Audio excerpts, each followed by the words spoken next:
तमिलनाडु, राजस्थान में कल से कंप्लीट लॉकडाउन लगने जा रहा है। पुदुचेरी में भी कल से लॉकडाउन लगेगा। तमिलनाडु के मुख्यमंत्री एम.के. स्टालिन ने कहा है कि लॉकडाउन के अलावा कोई विकल्प है नहीं हमारे पास इस चेन को तोड़ने का, और यही चीज दिल्ली में भी देखने को मिल रही है। लॉकडाउन का असर दिखा है तो ये बढ़ सकती है। डॉक्टर संजीव, तो आप तो राजस्थान से ही हैं, वहां लॉकडाउन का क्या अनुभव है?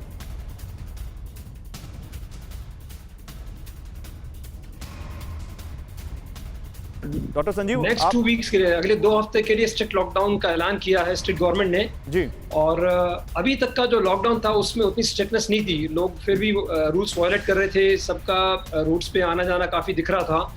ये जरूर है कि जितने भी कमर्शियल एस्टेब्लिशमेंट हैं जो रोड साइड है वो सारे के सारे बंद नजर आ रहे थे, लेकिन फिर भी लोगों में आवाजाही काफी थी। और अब ये मानना है कि जो स्ट्रिक्ट लॉकडाउन जो नेक्स्ट 2 हफ्ते के लिए लगाया गया है उससे कोरोना की चेन को ब्रेक करने में मदद मिलनी चाहिए। ऐसा ही और स्टेट्स में जैसे तमिलनाडु ने भी अभी एनफोर्स किया है, और दिल्ली में जैसे डॉक्टर चंद्रा ने बताया कि वहाँ पे भी कोई बहुत ज्यादा असर नहीं मालूम पड़ा, कोरोना की संक्रमण की रेट वो सेम है और जो मृत्यु दर भी सेम है। तो वही जो हमारे को राजस्थान में भी देखने को मिला, अभी तक कोई कमी नहीं आई है संक्रमण की स्थिति में और मृत्यु दर में।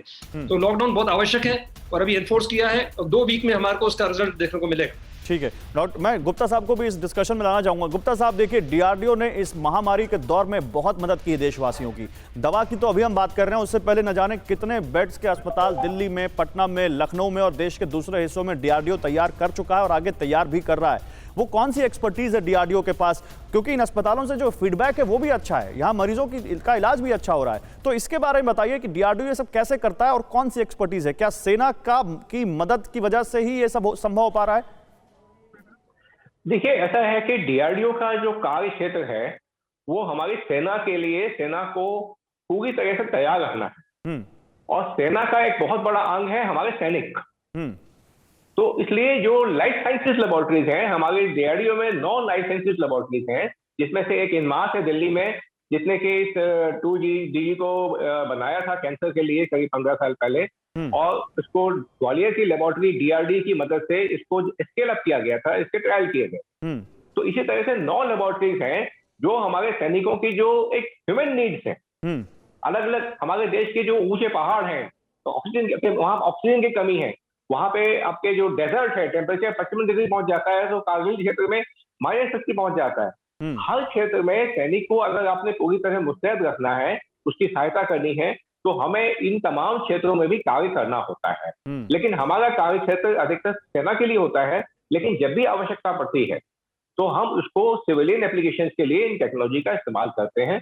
जैसे कि तेजस में लगाया गया ऑक्सीजन संयंत्र जो पायलट को लगातार ऑक्सीजन सप्लाई करता है, उसी टेक्नोलॉजी को हमने एडप्ट करके अपने अस्पतालों के लिए, जो दूर फौज के लिए दूर दराज आपके तवांग जैसे दुर्गम इलाकों में जहां जाना बड़ा मुश्किल है, वहां पे प्लांट लगाए गए। अब आवश्यकता पड़ी है हमारे सिविलियन क्षेत्र में, वहां भी ये काम कर रहा है। डॉक्टर गुप्ता साहब, मेरे पास समय कम है और मैं शो का क्योंकि आखिरी दौर में हूं, लेकिन फिर भी मैं इस शो का एंड एक पॉजिटिव नोट से करना चाहता हूं, इसलिए एक पॉजिटिव खबर अपने दर्शकों को दिखाना चाहता हूं। देखिए, एक बड़ी खबर है, एक दिन में पिछले 24 घंटे में 3,86,000 मरीज ठीक हुए हैं।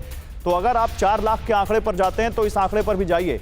मई के 9 दिनों में 26 लाख से ज्यादा मरीज रिकवर हुए हैं और ये बहुत बड़ी बात है। और आपको ये देखना होगा कि आप दहशत में मत आइए, बहुत बड़ी तादाद में लोग ठीक हो रहे हैं। डॉक्टर चंद्रा, आपसे इस पर एक फाइनल रिएक्शन। जी बिल्कुल, ये बहुत पॉजिटिव बात है और उसको हाईलाइट करना बहुत आवश्यक है। जनता के अंदर जो एक भय है उसको दूर करने के लिए कि रिकवरी रेट बहुत हाई है, और आप मृत्यु दर भी अगर देखें तो अगर 4 लाख से अधिक इन्फेक्टेड हैं, 4,000 मरते हैं, इट कम्स डाउन टू 1%। और यही आंकड़े हैं कि 85% मरीज कोरोना में आमतौर से माइल्ड इलनेस से निकल के ठीक हो जाते हैं।